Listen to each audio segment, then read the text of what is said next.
आओ मैं तुम्हें मुस्लिम शरीफ पढ़ के सुनाता हूँ। और रावी भी वो बंदा जो हर वक्त हुजूर के करीब रहते थे, हजरत अनस बिन मालिक रदी अल्लाह ताला। आप फरमाते हैं मुझे वो दिन भूलता ही नहीं, मैं भुला सकता ही नहीं जिस दिन मेरे नबी पाक मक्के से हिजरत करके मदीना तैयबा तशरीफ़ लाए। हुजूर उस दिन क्या हुआ था, तो हजरत अनस बिन मालिक फरमाते हैं सारी बीबियाँ छतों पर चढ़ गईं, सारी औरतें अपने अपने काम में मसरूफ़ होती हैं। कोई किसी वजह से छत पे चढ़ जाए तो चढ़ जाए, सारी इकट्ठी तब भी चढ़ती हैं जब गली में कुछ और हो, जब कोई अनोखी बात। सारी बीबियाँ छतों पे चढ़ गईं, बच्चे दरख्तों के साथ चिमट गए और फरमाते हैं कि 70 के करीब लोग हुजूर की सवारी के आगे थे और बाकी सैकड़ों की तादाद से सवारी के पीछे थे। और फरमाते हैं ये अलग मंजर था। और ये मुस्लिम शरीफ में नारा मौजूद है, मुस्लिम शरीफ में, ये सही मुस्लिम में मौजूद है कि जब हुजूर मदीने आ रहे थे तो मदीने वाले नारा लगाते थे या मुहम्मदा या रसूल अल्लाह, और चलते हुए लगा रहे थे या मुहम्मदा या रसूल अल्लाह का वो नारा लगा रहे थे। और फिर हजरत अनस बिन मालिक फरमाते हैं ये दो मंजर ये थे, एक तीसरा मंजर भी था।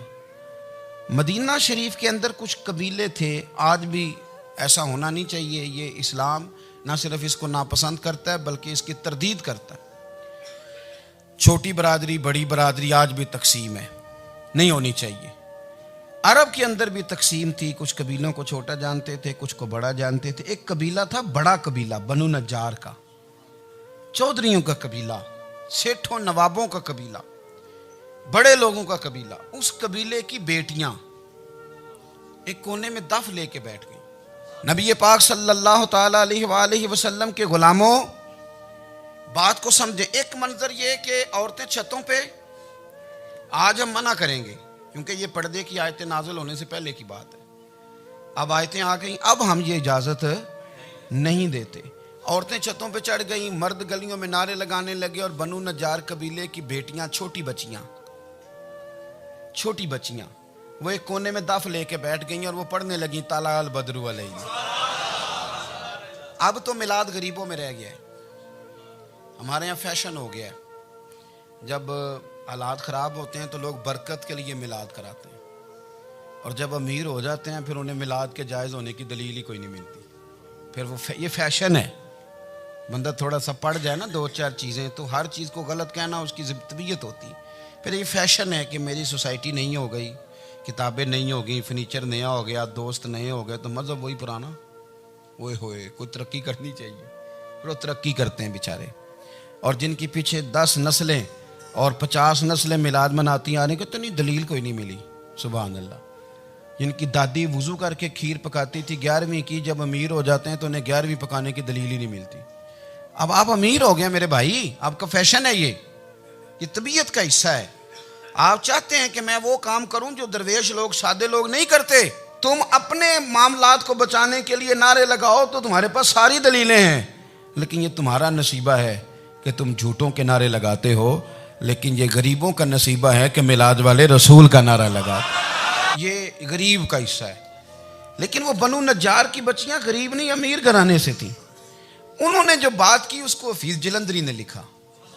मरहूम कहने लगे कि वो नन्ही बच्चियां, छोटी बच्चियां थी, कहते वो नन्ही बच्चियां वहां बैठकर दफ बजाती थी और रसूल पाक की जानिब इशारे करके गाती थी और लोगों से कहती थी कि ये को हमारा पेशा नहीं दफ बजाना, हम तो चौधरियों की बेटियां हैं, हम तो बड़े खानदान से हैं।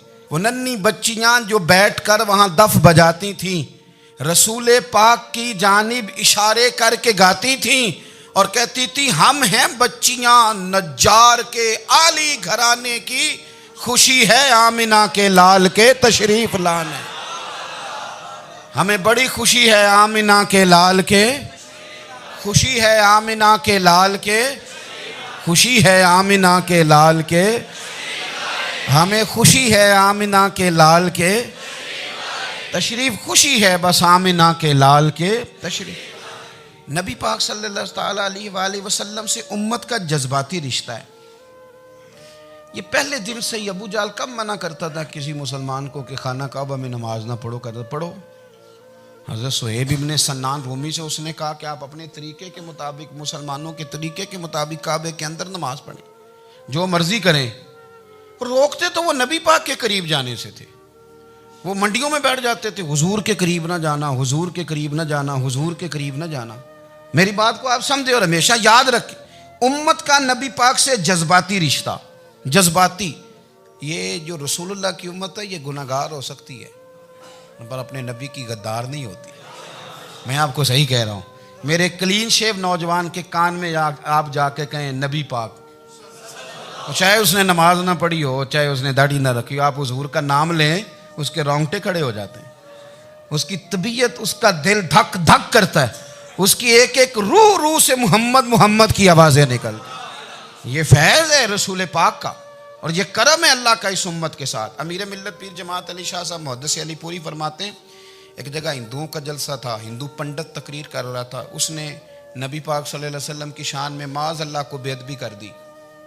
मुसलमान थे ही नहीं, एक मुसलमान था, वो मलंग नहीं होते दौरी डंडे वाले, उसके पर रंगीन डंडा था, वो कहीं दूर बैठा था।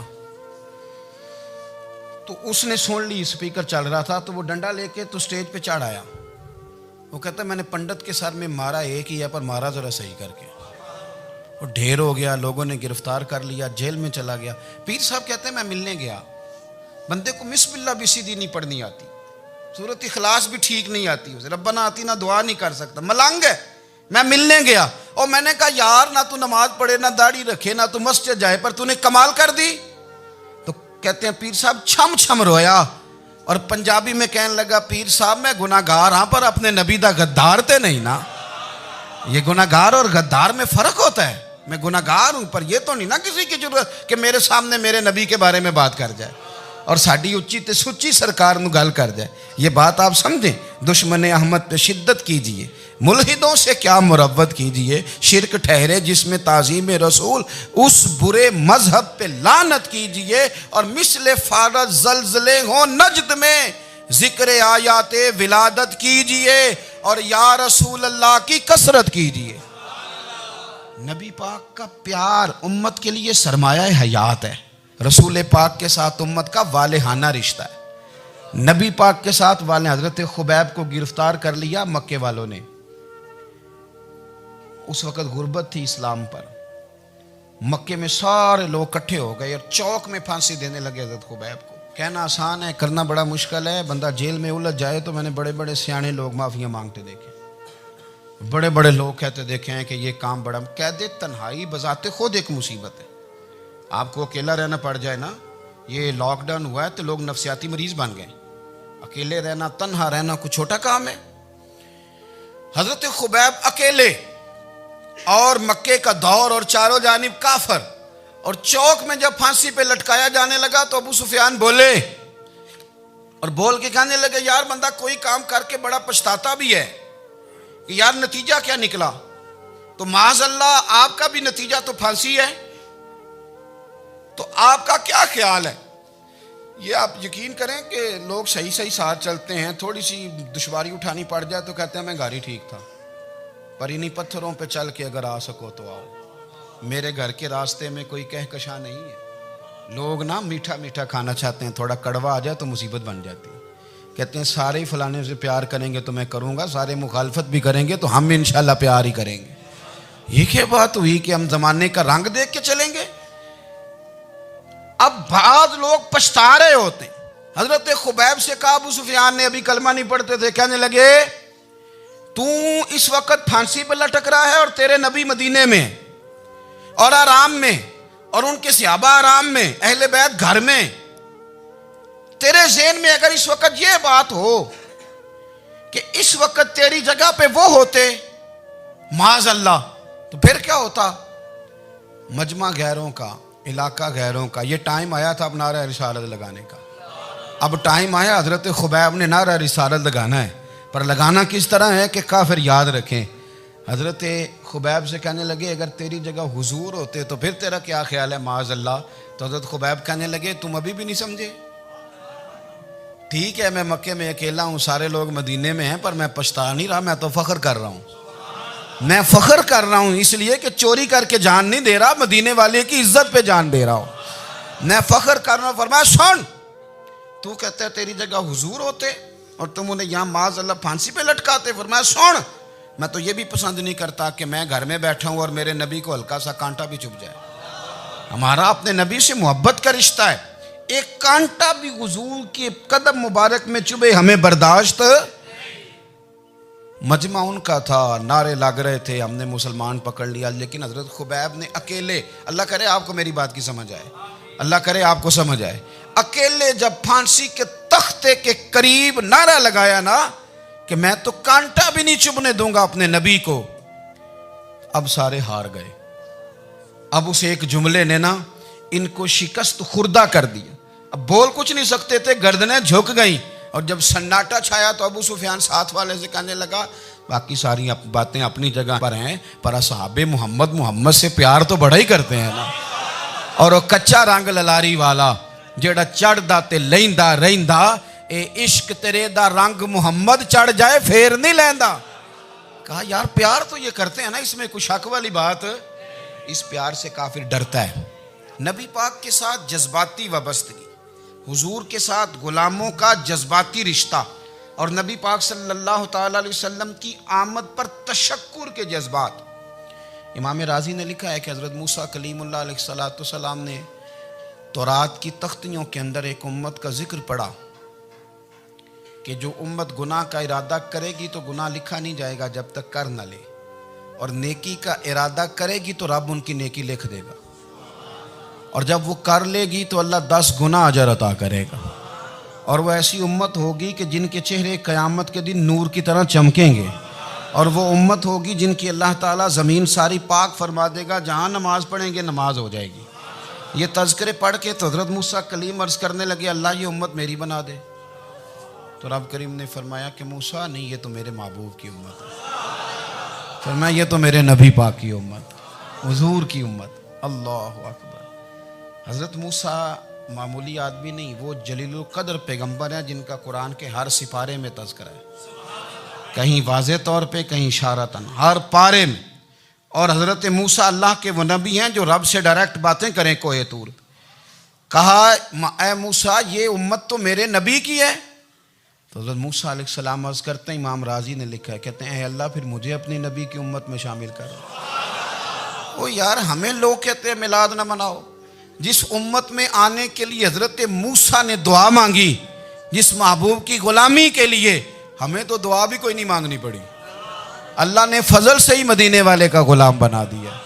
तो हम हुजूर के तज़किरे ना करें, हम तशक्कुर ना करें, हम नबी पाक सल्लल्लाहु अलैहि वसल्लम की नात ना पढ़ें, हम हुजूर के आने पर जश्न का इजहार ना करें।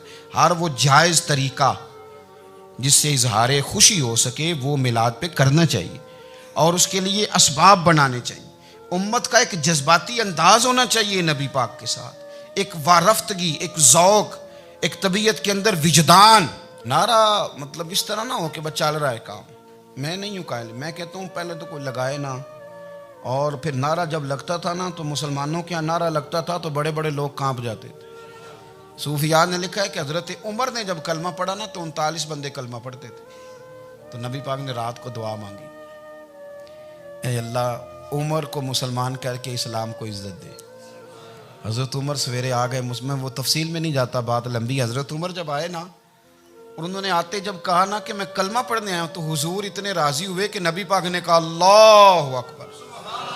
तो सहाबा ने नारे लगाए अल्लाहु अकबर अल्लाहु अकबर, यानी 40 लोग मुसलमान हुए तो नारे लगे, नारे लगे। हमारे सूफिया कहते हैं हज़रत उमर के आने पर जब नारे लगे तो बताओ कि वो तो नारा तकबीर लगा, नारा रिसालत क्यों नहीं लगा?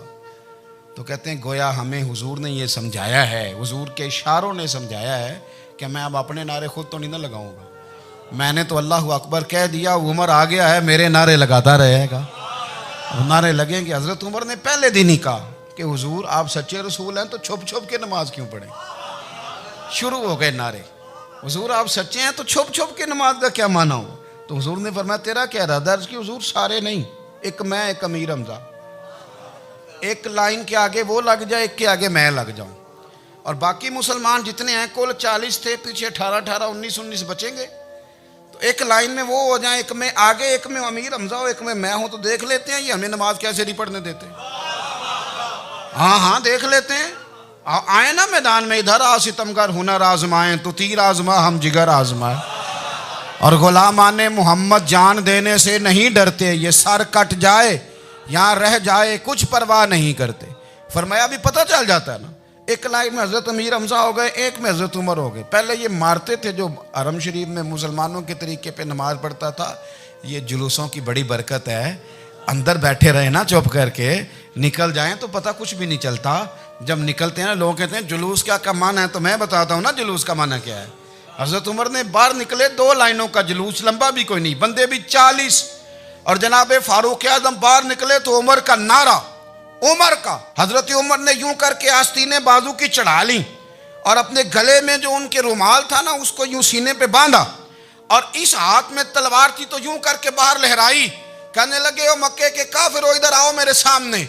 जिसने अपनी बीवी बेवा करानी हो, जिसने बच्चे यतीम कराने हो, वो आए मैदान में। मुस्तफ़ा के गुलाम आज सड़कों पे निकल आए मैदान में, हमारे सामने हमारा मुकाबला करे। आए ना मैदान में, हम निकले हैं। अब हम यहाँ काबे में एलानिया नमाज पढ़ेंगे, हम पढ़ेंगे। ताकत है तो आओ ना, हमारा मुकाबला करो, आओ। कुफर बजाते खुद बहुत बड़ा झूठ है और झूठ के पैर। बस 2 बंदे निकले तलवारें लेके आगे आगे, तो फिर हजरत उमर ने एलानिया नमाज पढ़वाई खाना काबा। तो मेरे भाई रसूलुल्लाह सल्लल्लाहु अलैहि वसल्लम के गुलाम तो जब नारा लगाते थे तो हो ही कमाल जाता था। फिर बरेली के इमाम बोले, कहने लगे पेश हक मुजदा शफात का सुनाते जाएं। हुजूर क़यामत के दिन आगे आगे ना, हमारे आगे आगे खुशखबरी देंगे, कहेंगे तुम फिक्र ना करो, आ जाओ मैं तुम्हें बख्शवाता हूँ, मैं तुम्हारी सिफारिश, आ जाओ पीछे पीछे।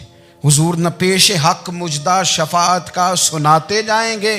यकीन करें बरेली के इमाम को भी बड़ा ही रंग आता है बयान करने का। कहने लगे आप रोते जाएंगे। अल्लाह को मनाना है ना हुजूर ने।